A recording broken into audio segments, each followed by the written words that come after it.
What's going on, guys? Nathan here. Today I'm going to be teaching you poker basics explained for beginners, even if you are brand new to the game of poker. These 21 tips are going to get you quickly winning at the game. You're going to learn what hands to play, including charts and diagrams showing you exactly what hands to play. You're going to learn when to raise, how much to bet, and so much more. Even if you are brand new to the game of poker, I have put together this free mini course here on YouTube to get you guys quickly winning at the game of poker.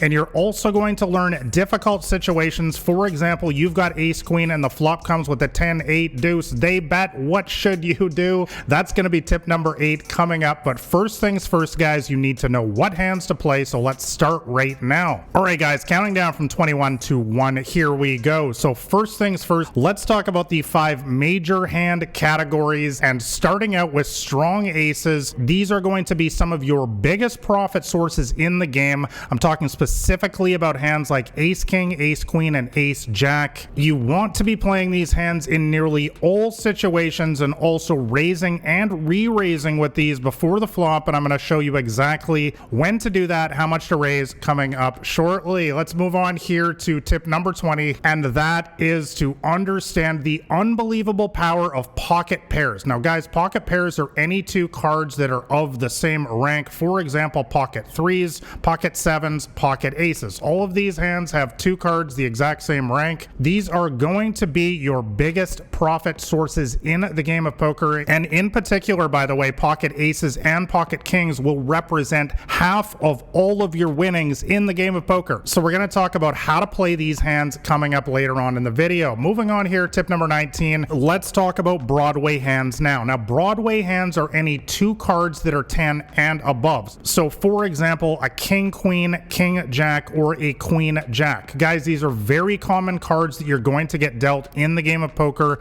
and it's very important that you understand how to play these hands correctly. I call these hands the Swiss Army knife type hands because they can be played in all situations. They can make an excellent top pair, straights, and so on. We're going to talk about these hands more coming up. Moving on to tip number 18 now, and that is to get yourself familiar with suited connectors. So guys, these are any two cards that are right next to each other that also share the same suit. For example, 7-8 of hearts, 8-9 of clubs, or a 9-10 of diamonds. Guys, these are some of my absolute favorite hands to play, especially in no limit hold'em where you can bet any amount at any time, because these hands have excellent potential to make a straight, a flush, two pair, trips, and so on, and you can often end up winning a massive pot by going all in when you hit a monster hand with these. And finally, tip number 17, guys, do not sleep on suited aces. These are also some of the strongest hands in the game, and these are specifically hands like an ace-2 of hearts, an ace-4 of clubs, or an ace-9 of diamonds. These hands can make the nut flush, and what I mean by that, by the way, is that they can make the best flush possible because you have the ace in your hand. By the way, I'm going to show you in a second what a flush is, what a straight is, all that stuff, so you can memorize that chart. Also, these hands can make a straight, for example, with an ace-deuce. If the flop comes 3, 4, 5, you're going to have the ace-deuce 3, 4, 5 straight. That's called the wheel straight. Again, we'll talk about that more in a sec. Also, these hands can make top pair, and when you make top pair with an ace in your hand, that's always going to be the best top pair possible. All right, guys, so let's give you the actual charts now of exactly what hands to play. So if you play in a 6-player game, I'm going to suggest you play the hands in red on your screen here. So as you guys can see here from the diagonal line, first things first, that is all pocket pairs. From pocket deuces all the way up to pocket aces, you always want to be playing those hands in all situations. Remember, these are your biggest profit sources in the game. Next thing, you want to be playing all of your strong aces. As you can see there, I'm always playing ace king, ace queen, ace jack, and also ace 10 in a 6-player game. I'm also playing all of my Broadway hands. So remember, that's two cards 10 and above. So all of the hands like a king queen, a king jack, and so on are on this chart. You can also see that I'm playing all suited aces here, and I'm also going to be playing a bunch of suited connectors. By the way, the S here stands for suited, so once again, that means both cards are the same suit. For example, ace of hearts, 5 of hearts. All right, but what if you play in a 9-player game? Let's talk about that now. So in a 9-player game, guys, the chances that somebody has something go up because there's more players at the table. So therefore, you need to tighten up your starting hand selection in order to give yourself a mathematical advantage advantage going into the hand, so I suggest you play a few less hands if you play a 9-player game. We're still playing all pocket pairs, all strong aces, nearly all Broadway cards, and most of the suited aces, but I'm cutting it down a little bit. I'm not playing an ace-10 offsuit, for example. By the way, the O stands for offsuit. So, for example, ace of spades, 10 of hearts,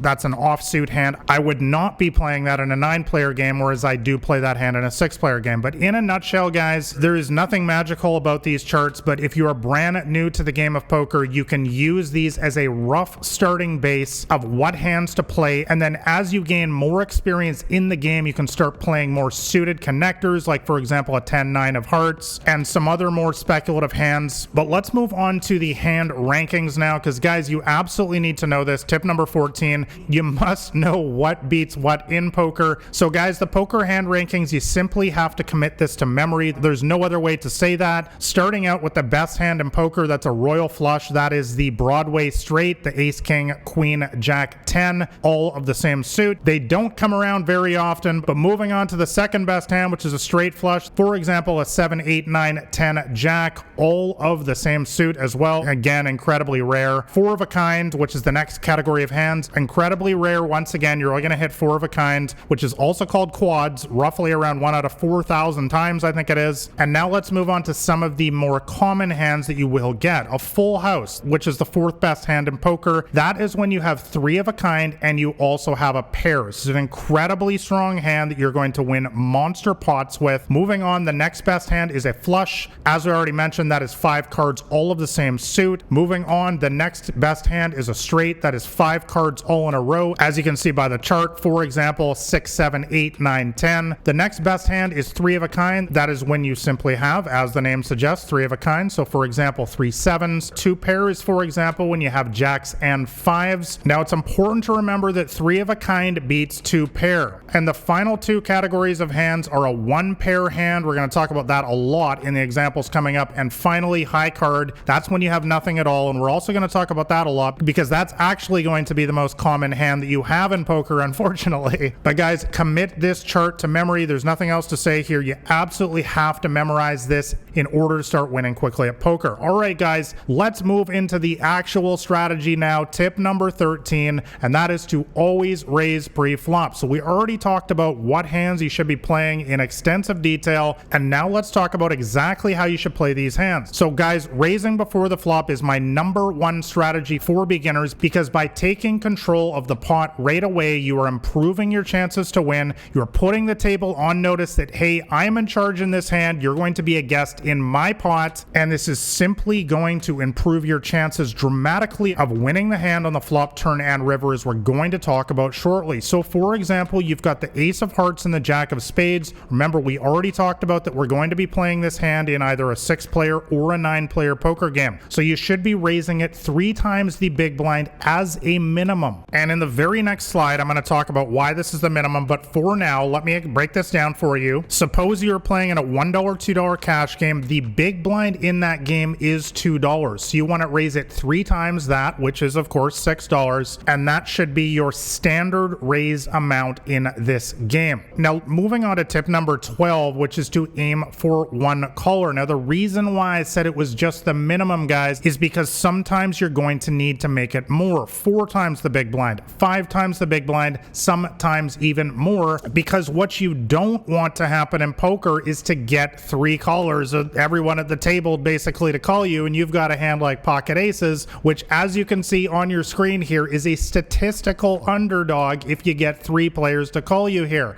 This is a disaster, guys. So you want to raise it to whatever amount is going to ideally get you 1 caller in your games. If you're playing in a particularly loose, low stakes game like $1, $2, where everyone's maybe having some drinks, they're splashing around playing a lot of hands, maybe you want to raise it more. Maybe you want to make it $10 to go. Maybe you want to make it $20 to go. It totally depends on the game. So guys, 3 times the big blind as a bare minimum, a sort of rough guideline, but adjust upwards if you find that you're getting too many callers. Guys, bottom line, you want to aim for 1 caller when you raise before the flop. Even if everyone folds, it's okay. It's not a crime to just take it down now. All right, guys, moving on to tip number 11, then that is to always re-raise with premiums before the flop. All right, guys, so we already talked about hands like pocket aces, pocket kings, pocket queens, pocket jacks, and ace king. These are what I call premium hands, and these are going to be some of your absolute biggest profit sources at the table. So you of course want to raise anytime you get these hands, as we just talked about, but you also want to re-raise with these hands before the flop if somebody else has already raised it. And the reason why, guys, is you want to start building the pot right now to charge weaker hands, and this is especially important in small stakes poker games where people like to call too much, and therefore you can often really start building a big pot right now, which is going to help you win a much bigger pot on the flop, turn, and river, as we're going to discuss in a second. So guys, my rule here is to raise it 3 times their raise amount, once again as a default raise sizing here. So for example, you have 2 red kings, king of hearts, and king of diamonds, once again in a $1, $2 cash game, and somebody has raised it to $6. So you want to raise it 3 times their amount to $18. Once again, guys, if you're playing in a absolutely crazy game where nobody's folding anything, you can definitely adjust upwards, maybe make it 4 times their raise, but this is a rough rule of thumb for you beginners right now that you can use when you have these premium hands, pocket aces, pocket kings, pocket queens, pocket jacks, or ace king. You always want to be re-raising before the flop. Start building the pot now when you have one of these hands, which is the strongest hands in the game. All right, guys, let's finally get into the post-flop nuts and bolts of the game now. So I put the image on your screen there of the flop, turn, and river. You might be familiar with these already. These are the cards that the dealer is going to put in the middle of the table. These are the community cards that everyone gets to use to make the best 5-card poker hand, which we already talked about before. So guys, the biggest takeaway here is that you want to be applying consistent pressure on the flop, turn, and river, and I'm going to give you multiple examples coming up. Guys, my strategy in poker is aggressive poker is winning poker. You want to be constantly leaning on your opponents, giving them a reason to fold, so you want to create a game plan for the flop, turn, and river, and yes, even when you miss the board. And let's jump into the examples starting right now. So first things first, guys, let's talk about the flop. Those are the first 3 cards the dealer puts on the table. So you want to be making a C bet most of the time. Now, a C bet stands for continuation bet, and the reason why it's called a continuation bet is because you are continuing the aggression that you've already built before the flop. Remember, we just talked about that you always want to raise or re-raise sometimes when you enter the pot before the flop. So now we're going to be continuing that aggression by applying even more pressure and giving them a reason to fold and throw away their hand right now so that we can win the pot. So let me give you an example. You've got ace king, ace of hearts, and king of spades, and you raise it up and you get 1 caller. So the flop comes down with the 10 of clubs, 5 of diamonds, and 4 of hearts, and they check. So guys, we have completely missed the flop here. This is called high card. We already went through the rankings before, and as you know, this is the 10th category. This is the worst category of hand that you can have. But guys, this is also going to be the most common situation you're in. You're only going to hit a pair in poker roughly 1 out of 3 times when you go to the flop. So most of the time you're going to be in a spot like this where you don't have any pair, you don't have any draw, so you need to know what to do. So guys, versus 1 player, you want to c-bet around 50% of the pot. So for example, if there's $10 in the pot, you want to be betting around $5. What this is going to do is it's going to once again give them a clear reason to fold right now. Remember, they've already shown weakness, they've already checked to us, and by betting just half the pot here, we're giving ourselves a cheap price to make them go away right now. But guys, the other important thing to understand here are 2 things. Number 1, a 10-5-4 flop is pretty harmless. There's not a whole lot of draws on this board. A hand like 6-7 technically has an open-ended straight draw. What that means is they have 4 cards in a row, so they have a shot to make the straight on the turn or river. But other than that, guys, there's no flush draw on this board. A flush draw would mean when there's 2 cards of the same suit. This is actually a rainbow flop. All 3 cards on the flop are different suits, so there's no possible flush draw on this flop. And the other important thing, guys, is we have ace king. So what that means is we actually have the best high card possible. Remember, in poker, we're looking for the best 5-card hand.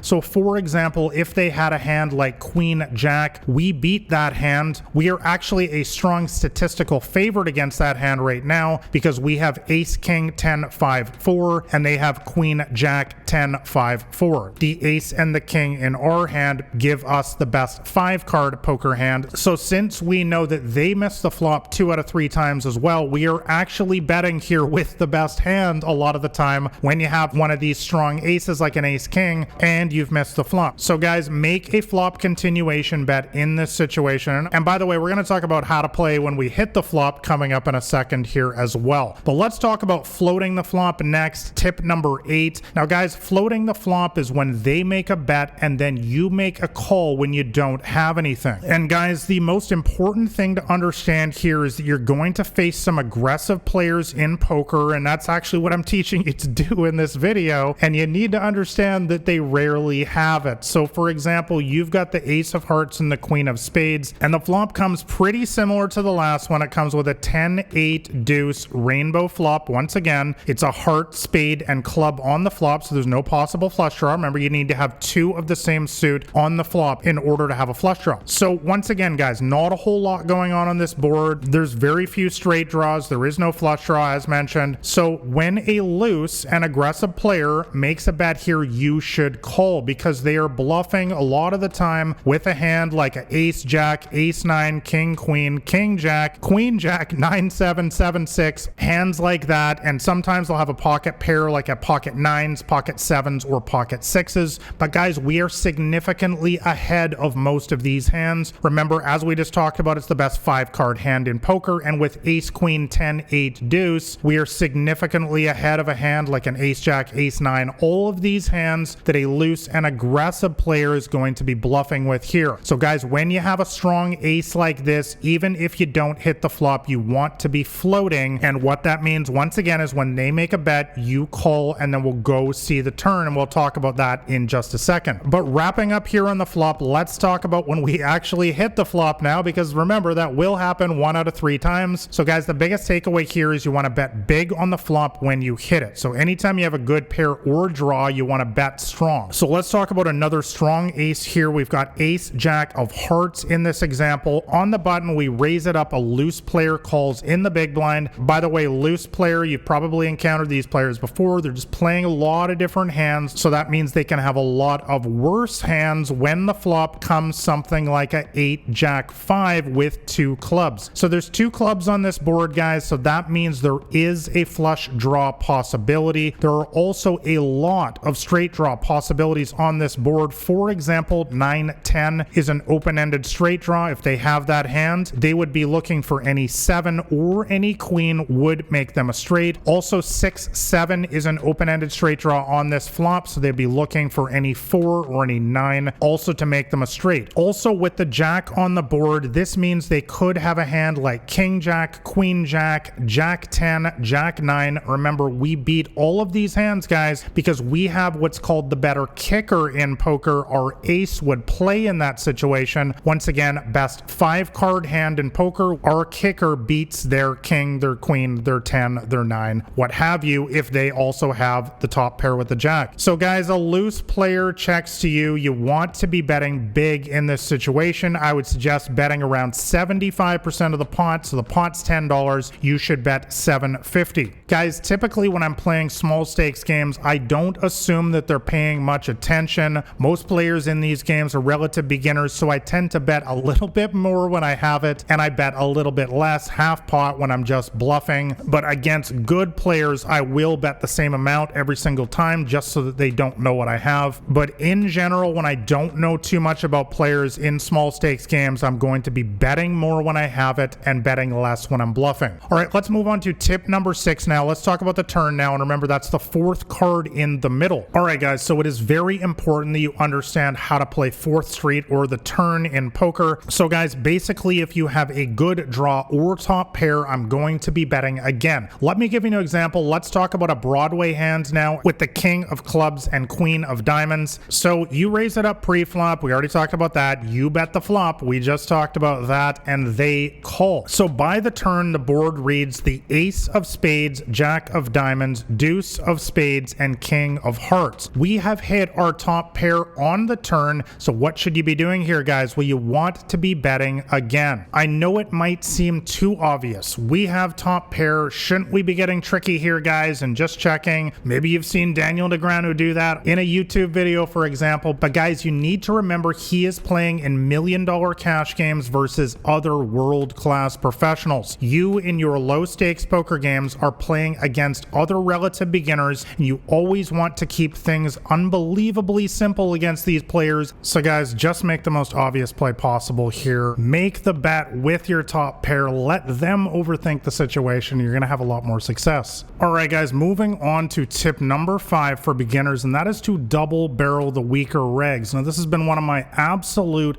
biggest profit sources in recent years.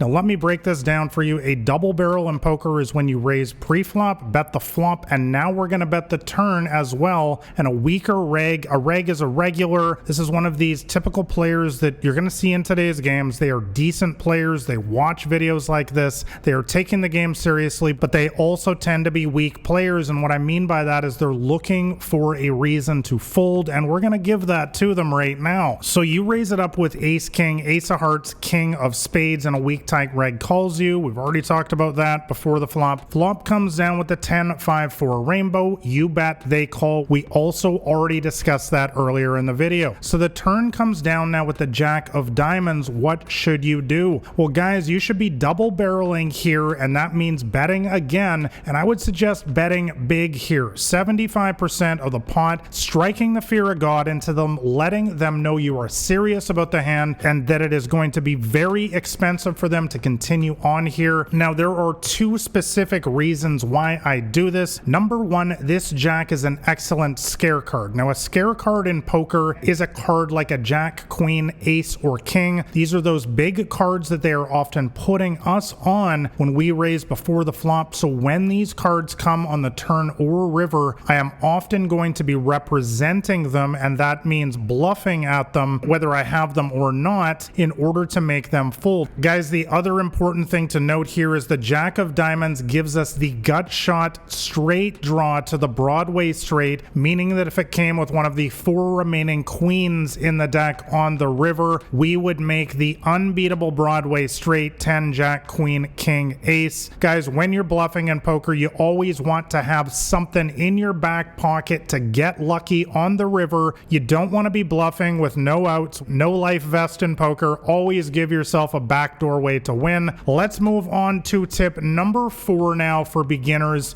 and that is to try out the river stop and go technique with top pair. So now we're moving on to the final 5th card, 5th street in poker. So guys, what you need to know here is you want to get 2 streets of value versus decent players, versus fishy players, recreational players who are just splashing around, who play any hand. When you have a hand like top pair, you just want to go bet, bet, bet on all 3 streets. And a street, by the way, is the flop, turn, and river, because recreational players like that are playing all sorts of crappy hands, like a jack 3 or a jack 4, for example, or an 8-5, and they'll just call you down all the way. But good players who are watching videos like this, who take the game seriously, who study away from the tables, we're going to talk about that in a second, they're not going to do that, guys. They're better than that. They know when they're beat. They know when to fold. So the best way to get the most out of them is to use this stop and go technique. This has been absolute money for me throughout my entire professional poker career. So for example, you raise up ace jack offsuit, ace of hearts, jack of spades, and the flop comes down with the jack 8-7 rainbow. You bet, they call. Totally standard stuff. We've already talked about that. River comes now with the 6 of hearts. So guys, in a spot like this, I'm typically going to just check. And the reason why is because this is not a scare card. Remember, we already talked about scare cards in the previous example. That is cards like a jack, queen, ace, or king.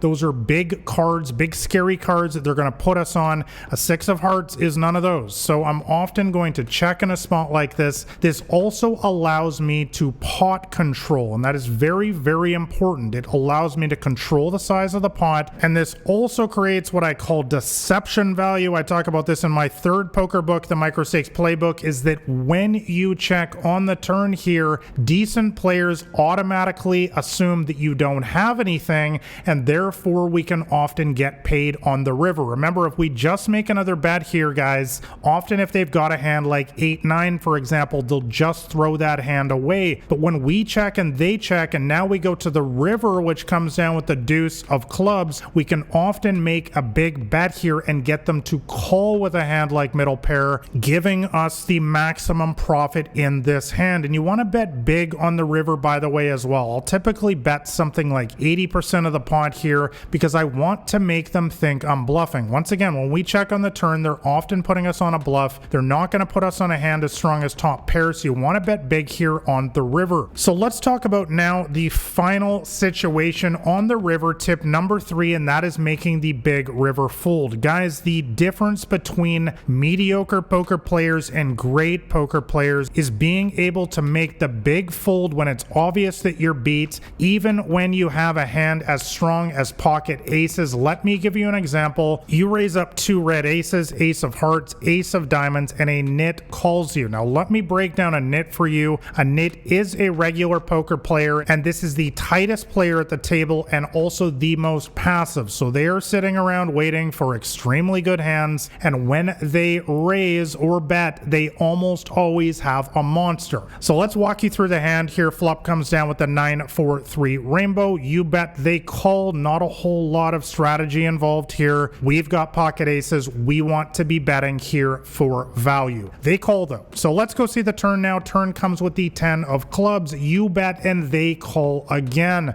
Guys, serious alarm bells need to be going off in your mind here, because why would the tightest player at the table call you again here? If they just had a hand like top pair, a hand like 9-8 for example, a tight passive player is almost always going to throw their hand away here. When they call us, when they call our double barrel here on the turn, this almost always indicates a very strong hand. But let's move on to the river now. River comes down with the 8 of diamonds, and you decide to bet again because once again we've got pocket aces and they make the raise. What is going on here, guys? Well, I will tell you that from my nearly 20 years of experience in this game, mostly as a professional, this is almost always a 2-pair hand or better. This is not a bluff when the tightest, most passive player at the table raises you on the river. And that is why even if you have a hand as strong as pocket aces here, I know it is shocking to a lot of beginner level poker players, but you should be folding your hand in this situation. The tightest, most passive player at the table, guys, they have a hand like pocket 9s, which hit 3 of a kind, which is also called a set on the flop there. Or perhaps they have a hand like pocket 4s, pocket 3s, pocket 10s. All of these hands have 3 of a kind. Remember, we already talked about how 3 of a kind beats 1 pair. And guys, that is the most important thing to note here, is that a lot of beginner poker players in particular,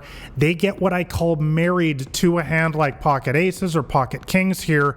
And you need to understand, guys, that this is only 1 pair. When the tightest, most passive player at the table raises you on the river here, guys, they are not bluffing. They are basically screaming from the mountaintops that they have a hand that beats a 1-pair hand. And if you really want to take your game to the next level, you need to learn how to make the disciplined fold in a situation like this. Now let's move on to poker basics tip number 2, and that is that you need to understand that studying away from the tables is how you're really going to take your game to an elite world-class level. Guys, good players never think that they know it all at the poker table. They know that the game of poker is always changing, that some people are always getting better, and they need to keep up and constantly be updating their skill set as well. It is only fishy poker players, recreational poker players who think they've got it all figured out. Sometimes you'll see them in the comment section on the internet below poker videos like this one. Guys, let me tell you, I have seen these players come and go over the years. Do not get an ego in this game. You need to always be learning, and that is why I have made extensive use of the following throughout my entire professional poker career. I review my hands in a tracking software. Unbelievably important. Also helpful for me has been reading high-level poker books. I have literally enrolled in every training course known to man on the internet. There's so many of them these days. And also I have hired multiple coaches throughout my entire professional poker career, both on the strategy and mental side of the game. I will leave links to all of this in the description below, including the link to my free poker cheat sheet. If you want to learn my entire strategy for free, I will leave a link to that in the description below as well. But guys, bottom line, do not get an ego in this game. Do not think that you have magically figured out the game of poker, that you understand everything. Getting an ego in this game is the worst thing thing you can do for your poker results. Always be studying away from the tables and improving your game. Finally, guys, the number one thing that I wish I knew before I started playing the game of poker, and that is to learn to make peace with bad beats. Guys, you are going to face endless bad beats throughout your poker career, and that is when you have the best hand statistically and the other player gets lucky. For example, you've got pocket aces on a flop of jack 7 deuce, and the other player has the 8-9 of spades. Statistically, you are 76% to win this hand. But what does that mean? It means that they still have 24% chance to win, guys. There are multiple ways that this player can win the hand. They can hit a 10 on the river, for example, to make the straight. It could come with a 9 on the river and another 9 on the river. You get the idea, guys. Even though this player is significantly behind us on the flop, they still have a 24% chance to win this hand. We need to make peace with this. This is why the game of poker is so profitable. It is because weaker players can call and get lucky sometimes. And this is the beautiful thing about the game of poker. And the sooner you learn to make peace with this, the better your poker results are going to be. All right, guys, I hope this video was helpful. Like and subscribe if you found this video helpful. And once again, if you want to know my entire strategy to crush the small and mid stakes games, make sure you grab a copy of my free poker cheat sheet. That will be the top link in the description below. Thanks a lot for watching, guys. All the best at the poker tables, unless you're on mine.